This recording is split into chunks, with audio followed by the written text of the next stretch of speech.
My father did not look up when I sat down. I placed the folder on his desk anyway, aligning it carefully, the way I always did when I wanted him to take something seriously. He glanced at his watch first. Not at me. I have 7 minutes. Edward Merrick said, "Make it efficient." That was the hook of my life, the moment I still believed efficiency could earn love. The story in the video is a creative work by Revenge Mosaicum. All characters and events are fictional, crafted to convey a humanistic message and the values of family. I've been working on a market anomaly system, I said. It blends early quantum modeling with behavioral finance. It doesn't replace traditional strategy. It strengthens it. He finally looked at the folder, not to open it, but to slide it back toward me. Academic indulgence. He said calmly, "Real markets reward discipline, not imagination." I felt my jaw tighten. "You taught me discipline. I taught you restraint." He replied, "Your mother taught imagination. That difference mattered." The air shifted. He knew exactly where that landed. "This isn't about chasing theories," I said. "The models are conservative. I've tested them against real data." Edward stood, signaling the conversation was already ending. "I built a career by trusting systems that survive fear, not ideas that collapse under it. I'm not asking you to fund me," I said. "I'm asking you to look." He sighed, the way he did when junior partners disappointed him. "I arranged a position for you in Chicago. Junior level. Stable. Take it." "I won't," I said. Silence stretched. His voice lowered. "If you walk away from this, don't expect me to take your work seriously again." I gathered the folder. My hands were steady now. "Then don't," I said. "But remember this moment." I stood, knowing some of you listening have stood up from a table like this too quietly, without applause, carrying something no one wanted to understand yet. I did not slam the door. I simply stopped asking for time that was never going to be given. I did not go home after leaving my father's office. I went to the bank. The woman behind the desk spoke gently, the way people do when they think you might change your mind. "You're requesting full access to the remaining trust," she said. "That account was meant to mature." "I know," I replied. "Please process it." She hesitated. "Your father's approval. My mother established it." I said, cutting in. "Not him." That ended the discussion. The number appeared on the screen a few minutes later. $850,000. The last thing my mother had planned for me before illness took her voice and then her body. I signed the withdrawal forms without pausing. That night, my phone rang. Edward's name flashed once before I sent it to silence. 2 days later, I met my first hire in a borrowed conference room near the university. He wore an old jacket and spoke carefully, like someone used to being dismissed. "You're serious about this," he said after I explained the model. "I'm serious about the work," I replied, "not the image, and the pay deferred." I said, "For now?" He nodded once. "Then I'm in." I flew to Cambridge with 2 suitcases and no safety net. When people asked who was backing me, I gave them the truth. No one. I said, "That's the point." I named the company Helix Strategy Group after the shape of things that grow by turning forward, not around. When the paperwork was filed and the account balance finally dropped, I felt something unexpected settle in my chest. Not fear, relief, because from that moment on, success or failure would belong to me alone. The second hire didn't sit down right away. He stood near the whiteboard, arms crossed, listening as I walked through the model again. When I finished, he nodded slowly. "This part," he said, pointing. "Your system assumes fear shows up late. Fear shows up after denial." I replied, "Greed comes first." He smiled, thin and tired. "You've dealt with traitors. I grew up with one." He introduced himself as Marcus, former Defense Analytics, recently unemployed by choice. "I don't need prestige," he said. "I need the work to be honest." "It will be," I said. But it will be hard. He looked at the numbers on my laptop. Your burn rate is aggressive. I know. And the salary's deferred. I said again, including mine. Marcus exhaled once. Then we build fast, or we die quietly. That became the rule. A week later, Lila joined us, behavioral economics. Sharp-eyed, unimpressed by titles. She flipped through the model and stopped on a page my father would have dismissed immediately. This variable, she said, human panic doesn't scale linearly, it spikes. I said, and institutions pretend it doesn't exist. Exactly. She closed the folder. I've been saying that for 10 years. Then say it with us. She didn't smile, but she stayed. The first months were a blur of arguments and revisions. Marcus pushed the math harder than I liked. Lila tore apart assumptions I had protected. I learned to let them. One night, Marcus looked up from his screen and said, Wall Street won't touch this. I know, I replied. Then who will people who can't afford to be wrong? He considered that. Good. I hate polite failure. When the first small research grant came through, we didn't celebrate. We replaced the broken server and kept working. Helix wasn't built on belief. It was built on refusal. The first contract came without celebration. A mid-sized hedge fund called at 8 a.m. The man on the line did not ask who I was. We tested your model against our last 3 quarters, he said. It flagged volatility shifts before our desk noticed. Did it cost you money? I asked. No. He replied, That's why I'm calling. We licensed the system quietly. No press. No announcements. Marcus wanted to tell people. Lila shut that down. Attention invites interference, she said. Interference ruins good data. I agreed. A month later, another firm followed, then another. Each contract came with non-disclosure clauses thick enough to bury a reputation. I kept my name off everything. Helix spoke for itself. One afternoon, Marcus leaned back and said, You realize they don't know who built this? That's intentional. They assume some retired quant with nothing to lose. I didn't correct him. Lila glanced at me. Your father's world doesn't like ghosts. They don't need to like us. I said, They need to listen. The balance sheet stabilized. Not comfortable. Stable. Enough to pay people on time. Enough to stop calculating failure every morning. When an analyst from a larger fund asked for a meeting in New York, I declined. Boston works. I said, If it doesn't, we're not a fit. There was a pause on the line. Then, We'll come to you. After I hung up, Marcus laughed quietly. They still think they're choosing. They are, I said. They're choosing not to miss what's coming. Helix grew without applause. That suited me. I heard about my father's fall from someone who did not know he was my father. A portfolio manager mentioned it over a late call, his voice careful. There was a forced resignation at Merrick's firm, he said. Head of institutional strategy. 30 years in, gone. I said nothing. They missed a liquidity shift tied to geopolitical exposure.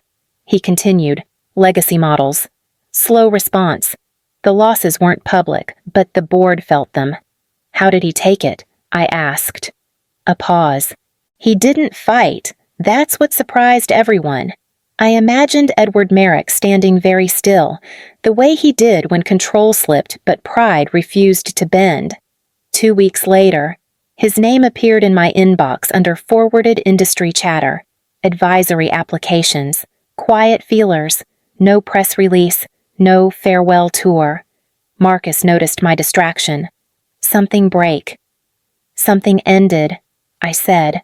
Lila looked up from her screen. Cleanly. No. A month passed. Then another. I received an email meant for someone else. Forwarded accidentally by a recruiter I barely knew. He's being ghosted.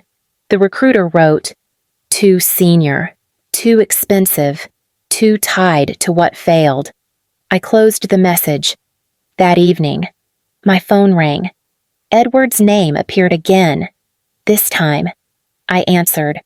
Sloan, he said, voice measured, practiced. I'm exploring options. I'm sure you are. I wanted you to hear it from me. I leaned back in my chair. Hear what that market's change, he said. And people don't always get to change with them. I said nothing. He filled the silence the way he always had.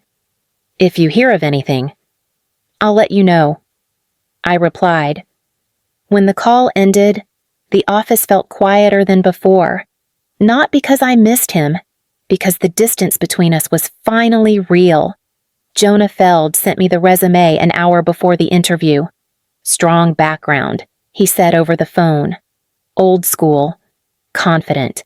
Does he know who we are? I asked. He knows Helix, Jonah replied. He doesn't know you. Good, I said. Let him talk first. Edward arrived 10 minutes early. That surprised me. He used to arrive precisely on time, never before. I stayed seated, facing the window, when Jonah let him in. Thank you for seeing me, Edward said. His voice was steady, but thinner than I remembered. Helix has an impressive reputation, though I have concerns. Jonah glanced at me. I did not turn around. Concerns, Jonah asked. Your technology is innovative, Edward continued, but markets require discipline. Too much reliance on predictive systems creates blind spots. I almost smiled. Go on, Jonah said. Institutional finance is about restraint, Edward said. About knowing when not to trust the data. Silence followed. I let it stretch. That's an interesting position, I said finally, turning my chair. You said something similar to me once. Edward froze. His eyes moved from my face to the office, then back again, searching for context he could no longer control. I'm Sloan Merrick, I said, founder and chief executive of Helix Strategy Group. The resume slipped slightly in his hands. Sloan, he said, carefully. I didn't realize. No, I said. You didn't. Jonah stood. I'll step out.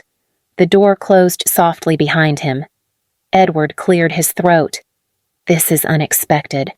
I imagine it is, I said. You're here to advise us on discipline. Yes, he said. 30 years of experience in systems that failed. I finished. Please continue. He straightened his jacket. Old habits fighting new reality. I believe I still bring value. I agree, I said. Just not the value you're used to being paid for. The power in the room shifted, not loudly, but completely. And for the first time, Edward Merrick was listening without knowing where to stand. I placed the contract between us without ceremony. Associate risk analyst, I said, reporting to Jonah. Base salary of $92,000. Performance reviewed after 1 year. Edward stared at the page as if it might change its mind. This is a junior role, he said carefully. Yes, I led global strategy. He replied, I managed teams larger than your entire company. You managed systems that collapsed. I said, here, you'll learn why. His jaw tightened. You're asking me to start over. I'm offering you the chance. I said, not the dignity. Silence pressed in. He pushed the contract back toward me. I can't accept this, he said. Not like this. I nodded once. Then we're done. He stood, smoothing his jacket out of habit. You're making this personal. I'm making it accurate. He hesitated at the door. You didn't have to humiliate me. I didn't. I said, I treated you the way you treated my work. That landed. Edward opened the door, then stopped. If I find something else, you will, I said, or you won't. He left without shaking my hand. Jonah returned a moment later. Should I archive the file? For now, I said.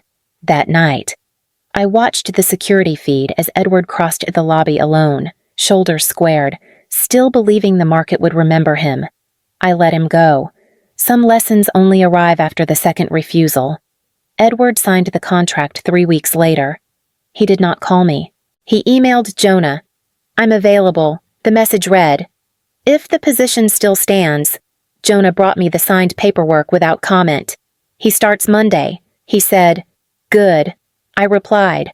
Edward arrived early on his first day and sat where he was told. No corner office, no assistant, just a shared desk and a login that did not recognize his name. The first correction came before noon. "That assumption is outdated," a junior analyst said, not looking up. "We don't model sentiment that way anymore." Edward opened his mouth, then closed it. "Show me," he said. I watched from the glass conference room as he struggled with tools he once dismissed. He argued, failed, adjusted. More than once. He walked away from his screen, hands shaking, then came back. At 6 in the evening, Jonah knocked on my door. "He's still here." "So are we," I said. 2 weeks in. Edward flagged an anomaly the system had missed. Not in the code, in the behavior. "This reaction doesn't match the data," he told Jonah. "The market remembers pain longer than models do." Jonah brought the report to me. He might be right. We ran it. The adjustment prevented a cascading loss across 3 client portfolios. The room was silent when the confirmation came through.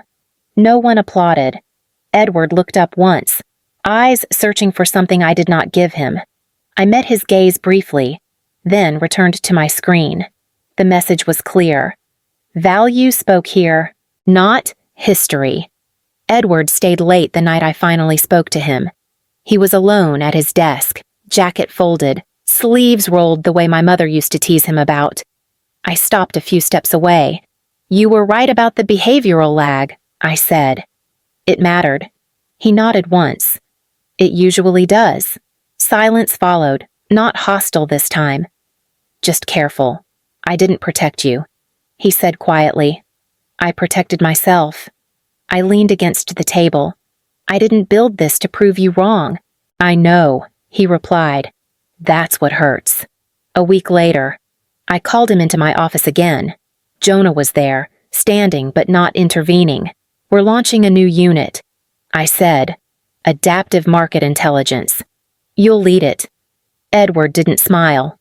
"Under conditions." "Yes," I said. "No board seat. No legacy authority. Results only." He exhaled, something heavy leaving him. "That's fair." On his first day as director, he introduced himself to the team without titles, just his name. Months later, I watched him explain a model to analysts half his age. They listened because it worked, not because of who he used to be. Before leaving that night, he left a note on my desk. "Thank you for not sparing me." I placed it in the drawer and shut it gently. If this story stayed with you, if it reminded you of a table you once stood up from, stay with us. Listen. Share it with someone who needed time no one gave them. Some bridges don't burn, they're rebuilt.